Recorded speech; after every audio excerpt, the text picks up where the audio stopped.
So how does he protect himself?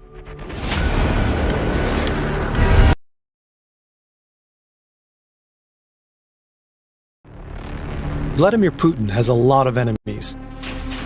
So how does he protect himself?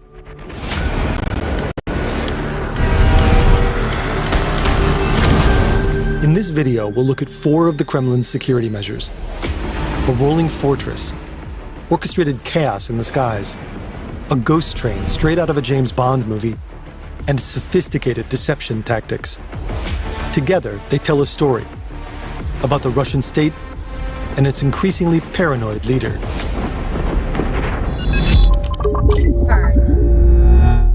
Since 2000, Vladimir Putin has spent most of his time here in Nova Ogaryovo. But the Russian president also often stays at this luxury residence in Valdai. And he's believed to own this opulent estate in Crimea, a summer residence in Sochi, and a palace at KP Dokopas. To move between these locations or attend state visits, Putin needs to travel. And that's when he's most vulnerable. He's protected around the clock by both visible and covert security forces. But the Kremlin relies on one thing above all: unpredictability. This is Putin's car, an Oris Senat limousine. The interior is fitted with luxury features: genuine leather, plush seating, and a minibar. But more importantly, it's a fortress on wheels. Imagine this. Putin is on his way to Moscow. Suddenly, a group of attackers opens fire. But the limo is heavily armored, designed to withstand high-caliber rounds and reportedly even armor-piercing ammunition. Their bullets have no effect, so the attackers throw a hand grenade. Even then, the limo stays intact and barrels forward as if nothing happened. The fuel tank is fortified against explosions. The tires are fire-resistant and reinforced. Even if all 4 were destroyed, the car could keep on driving. The limo is incredibly heavy, 6.5 tons, but it's surprisingly fast. It's powered by a 4.4-liter V8 twin-turbo engine supported by a hybrid powertrain. In an emergency, it can accelerate to 100 kilometers an hour in 12 seconds and reach top speeds of up to 170. The cabin has its own air filtration system, so even a gas attack probably wouldn't have an effect. There's an emergency exit, too. Putin's limo is extremely secure, but for longer distances, he prefers another means of transport. Putin is flying to North Korea for a state visit. He's on board an Ilyushin IL-96. The model was developed in the Soviet Union back in the 1980s. Technically, it's considered outdated. The long-haul jet still has 4 engines. But Putin continues to rely on it.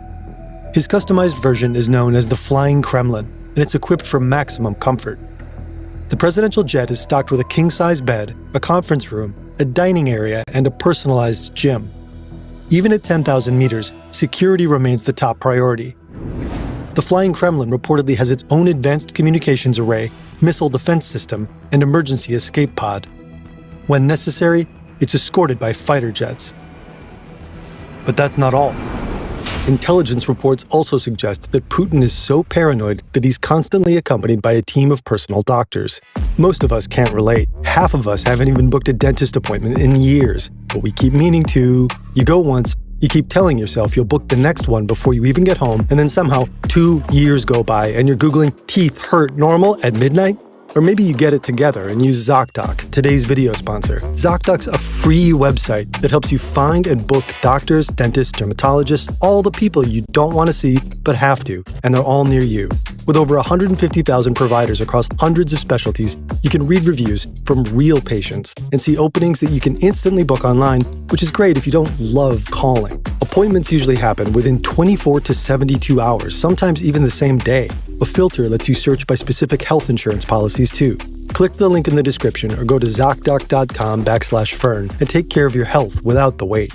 Thanks again to ZocDoc for sponsoring today's video. Now let's get back to it. The Flying Kremlin is said to be just one of 4 identical presidential planes. Whenever Putin flies abroad on official business, the 3 clone aircraft also take off. They all follow different routes, making it difficult to track Putin's exact movements. But even this elaborate tactic has a weakness. It's relatively easy to track an airplane, right? This is Russian investigative journalist Ilya Rozhdestvensky. Living in exile, he works with the Dossier Center, a non-profit investigative project.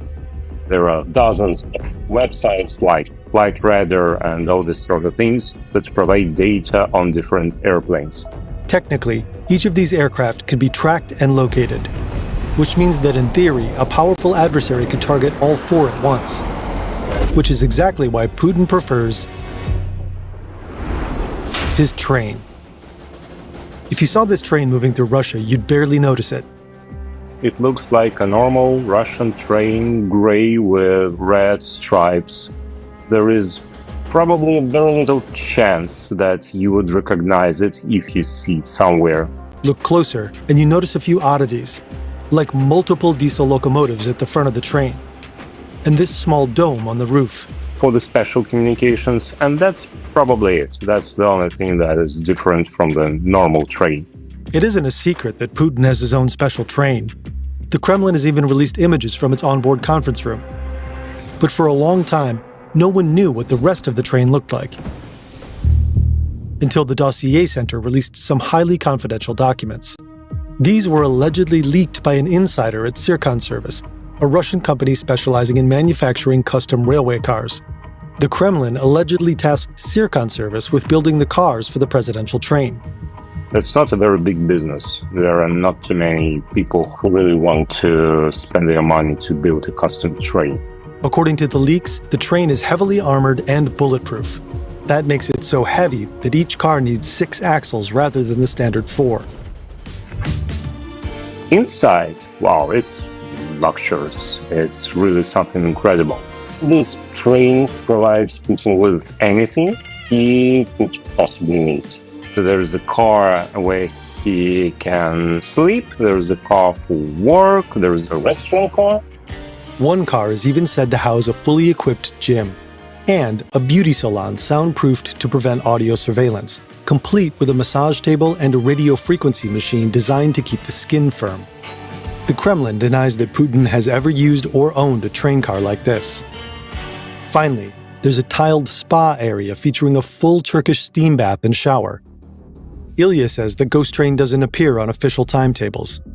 There is no way to track this train. If you work with a Russian railway company, you can still find some data about this train, but you need some special access to the internal infrastructure. So there is no way for normal people to understand that some special train is moving. It simply speeds toward its destination, blowing right past any stations along the way. Apparently, it often does so on its own secret train tracks, which terminate at private train stations built just for Putin. There are a couple of stations that they were built specifically for Vladimir Putin. So basically, they are near his palaces, official residences, houses. So I think there are like at least 3 of them. We know about one in Turkey, where his official residence is located, Bocherov-Ruchey. One is not far from Moscow, in Novogorova. It's probably one of his main official residences. And the third one is in Valdai. That's his main place. That's where he and his family spend most of the year. So at any given time, it's hard to say which of his official residences Putin is at. There's another meeting scheduled for today. Lately, Putin's been holding more video calls and making more addresses from the presidential office in Novogorova, especially since Russia invaded Ukraine. Дамы и господа, почти 8 лет самыми варварскими методами нелегитимные решения по так называемой заморозке российских активов. Many of these are recorded and released to the public. For Russians, the office in the presidential residence is instantly recognizable. The room, the table, the background. But wait. In footage of Putin's office, investigative journalists have noticed something peculiar. Take a look at this door handle, and then at these two. Notice how they're not the same height? The thermostat is also positioned slightly differently. Here it's centered, but here it's placed slightly to the left. In this one, it's slightly lower. The wall panels behind Putin are also arranged in slightly different ways. Other details, like the vents and the TV stands, are also inconsistent. It appears that Putin has had near-identical replicas of his office built in his residences in Valdai and Sochi. The idea behind this is that Vladimir Putin prefers to stay, I would say, silent, probably. So he makes it look like he's in his office, in his official residence in Nova Gazela, and he records some video and makes some statements. And there is also some part of the statement where it's said that it's all happening in Nova Gazela, for instance. In fact, he could be anywhere. He really wants that only a limited amount of people knows exactly where he is. If no one knows his real location, he's impossible to target. Still, reports suggest that since attacking Ukraine, Putin has been staying clear of his Sochi summer residence, out of concern over potential Ukrainian drone strikes. Reports even claim he's had the villa torn down. Putin seems to be growing increasingly paranoid. Maybe that has to do with his time as a KGB agent in East Germany. His work as a spy and the collapse of the GDR may have shaped his distrust of civil society and his fear of popular uprisings. To this day, he surrounds himself with an inner circle of former KGB associates. Or maybe he's aware of the hostility he attracts as the autocratic leader of a corrupt oligarchy waging a brutal war of aggression. Or maybe it's the idea that his political opponents are actively plotting to overthrow him, a notion Putin's own intelligence services often encourage. Or maybe it's that Ukrainian intelligence services operate deep behind enemy lines, and Ukrainian drones are a growing threat. Putin seems afraid. Afraid of attacks, of betrayal, and of losing control. More than ever, he seems to be isolating himself. A lot of people would like to kill him. So there is some strong proof that probably he should care about his security. During meetings, long tables keep his guests several meters away from him. His meals are prepared by personal chefs who use only ingredients they provide themselves. Before being served, each meal is tested for poison in a portable lab. When he travels abroad, Putin's bodyguards reportedly even collect his excrement, then take it back to Russia with them to prevent foreign powers from gathering intel on his health. You can't just have this meeting with him and tell him everything he needs and discuss with him. He's not just a regular president of a regular country, right? He prefers to micromanage everything, and he believes that one of his resources, crucial resource for his power, is that he's the only one who makes all the decisions. So that is why the people who has an access to him, they're more powerful. The people that don't have this access, they don't have any power. And he is the source of this power. That's like his secret idea. Being isolated is one of the key elements of his presidency. According to Ukraine's former head of military intelligence, Putin has no less than 3 body doubles. These men are said to have undergone plastic surgery to look just like him. Apparently, the only thing giving them away is their height, their body language, and their earlobes.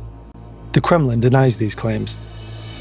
2 years ago, we had an interview with Gleb Karakolov. He was an officer and he was working in the security service, which is called Federal Guard Service. They provide protection for Russian president. He told us in this interview that, well, actually, there is no double, like a real double, but there was some kind of a cover operations. Colleagues of Karakolov, they took an airplane, they took the car, they put it someone who looked kind of like Vladimir Putin, and they made sure that everybody could see that the car goes to the plane, somebody leaves the car, goes to the airplane, and then this plane flies somewhere, for instance, to Moscow. But the real Vladimir Putin stays in Sochi and he does whatever he wants. With or without doppelgangers, Putin operates within a system of maximum security. He travels in one of the most secure cars on the planet and moves along secret routes. He rides a ghost train and addresses the public from identical replicas of his office. And yet it seems like there's, he wants. with or without doppelgangers, Putin operates within a system of maximum security. He travels in one of the most secure cars on the planet and moves along secret routes. He rides a ghost train and addresses the public from identical replicas of his office. And yet it seems like there's one thing all these measures just can't give him: a sense of safety.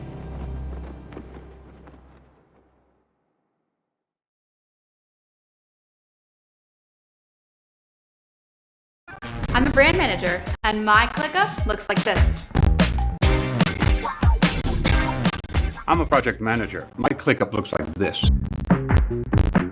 We continue to work with China. We continue to build nuclear power units. Alternative energy.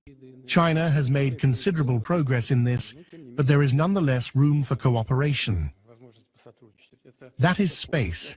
That is convention. Began in Tehran almost 2 weeks ago. Some 60 Americans, bound and blindfolded, are now beginning their 6th day of captivity inside the U.S. Embassy in Tehran. So far, more than 3,000 people have been killed, according to the World Health Organization. Today, our perception of Iran is dominated by the regime that has controlled it for almost 15 years. But I want to show you a different Iran. The Iran that existed long before this regime. I want to show you what led up to it. Because understanding that Iran is key to understanding how we got this brutal religious regime and how it has survived for so long. You might think that the story of modern Iran is going to be about religion, but in fact, the story I'm about to tell you is about power and fear.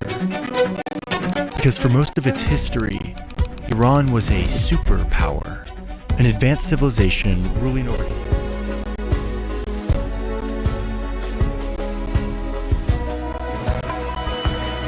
It's Sunday, August 23, 2026. I'm Anthony Davis. Welcome to The Weekend Show, where we make the time to consider the news of the week. You can support my work and independent journalism on Substack at The Anthony Davis.